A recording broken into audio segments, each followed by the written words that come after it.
Hello, and welcome to the fourth video on obscure vintage robotics and technology companies. Today we're going to be talking about Hubotics and their Hubot robot released in 1984. The Hubot is a three-wheeled programmable robot that has all of the features built into its unit, unlike robots like Topo, which required hooking them up to an Apple II. Hubot can move, speak, detect objects, and control a variety of audiovisual devices inside its chassis. Now I will show you what I can do. It has a fully functional computer on its inside, extremely similar to the K-Pro 4.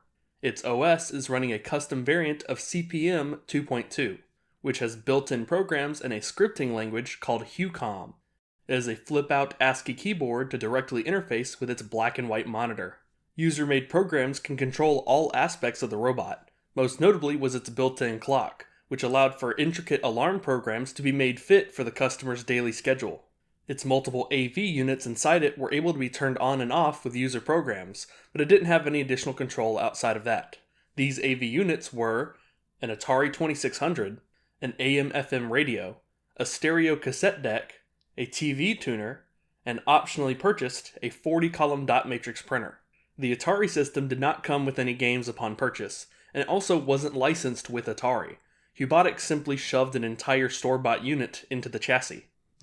The unit also had a sonar sensor for distance measurement that could be rotated in either direction. The standard package came in at $3,500 and was sold for just over a year before being discontinued. Many optional items were included for a better user experience, such as a second floppy disk drive, a serving tray, a cover for the robot, and a plastic home base. Now let's get on to the history of the company and its robot. I will go ahead and spoil you, they sadly did not attend I.P.R.C. 84, so they aren't in this group shot photo like all the other robots I have and will be covering in this series. In January of 1982, Michael N. Farino would meet with multiple of his engineering friends for breakfast, sketching out on a napkin an idea for a home robot. His friends convinced him to take the next step into forming that idea.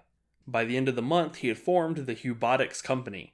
He brought in Bob Sachs as Vice President of Sales, Don Skinner as Vice President of Production, and Dan English as the Chief Engineer on the project. Two unnamed software developers were also brought on board. Now that the company was formed, it would begin its design phase of the robot, alongside securing early funding for the development costs. The company began producing a prototype run of Hubots, which would be completed almost a year later in May of 1983. Pre-orders began being offered after this point.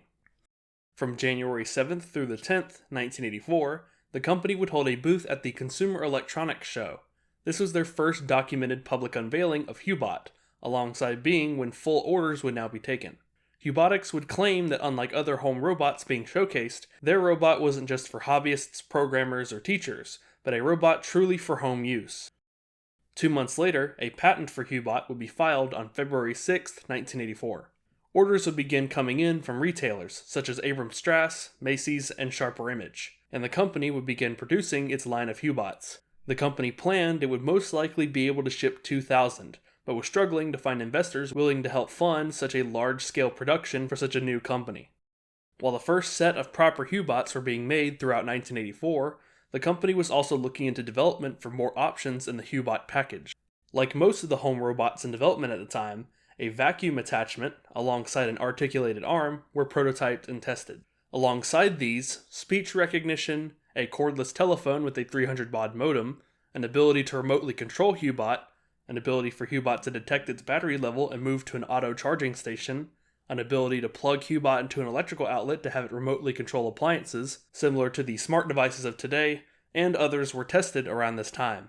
Similar to Androbot, a Sentry package was also tested, and weirdly in a 1985 magazine claimed to actually be purchasable. This would allow Hubot to detect burglars, smoke, and heat. By January of 1985, the company would make a deal with the Frankfurt-based company Schilling-Mess Urregotechnik in an attempt to introduce the Hubot to the European market. After negotiations fell through, however, no units would make it through this deal. By March of 1985, Hubotics had now shipped 55 robots, despite having received orders at that point for over 700.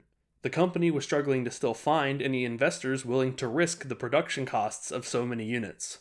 Between this point and May of that year, the company would decide to close down and halt production, ending the Hubot run at around 75 to 80 units. Hubotics founder Michael Farino would move on to becoming president of US Robotics, a modem manufacturer, right after the closure. And that is the history of Hubotics. Now on to the lost media portion of this series. Thankfully, we have footage of Hubot, a decent documentation of parts, scans of the manual, and the full HuCom software diskette all archived and preserved. I actually stumbled across the diskette download at some point in the making of this video, but now that source I can't find again. I actually have no clue how or where I even obtained this thing. Thankfully, it's been put up on archive.org for anyone to get. Because of the odd disk drive that was used in this unit, it was extracted in 2012 into the image disk format, which is not readable in any standard software. Image disk does have the benefits of describing if any sectors were corrupted or had read errors, but so far I've checked this disk was read correctly, so it's fine to be converted to raw binary. The tools for extracting image disk formats require downloading DOSBox and messing with old software in there, so I instead just read the manual and made a complete image disk extractor in C#, which is now publicly available on GitHub. I did go ahead and convert it with the official tools, however, to ensure that the RIP was exact. The binary file is also now provided on archive for user convenience. Sadly, despite the Hubot hardware being similar to the K-Pro 4, I tried running the diskette in an emulator and found it was incompatible. Diving into the specs of the HuBrain board, it's similar to a K-Pro, but has 7 expansion boards that each control a different aspect of the robot. We can't properly emulate the Hubot computer unless we have proper schematics of these boards, alongside proper ROM dumps for each. It'd be great to see proper emulation of Hubot someday if possible, as he's more than just a robot, but a fully custom computer that has files we can't really view outside of reading any ASCII text in the binary. Outside of that, though, most of everything else has been completely preserved and archived. I even managed to speak with the founder, Michael Farino, to get all the remaining questions answered, alongside some new pictures to use in this video. As always, everything here can be found on the Archive of Vintage Robotics and Technology Companies wiki, alongside articles for previous and future episodes. I'd also like to thank my patrons listed here for their support in making this video. If you want to see behind the scenes of my archival projects, 3D art, and my video game min-max, consider supporting me for as low as $1 a month. Anyways, I'll see you next time.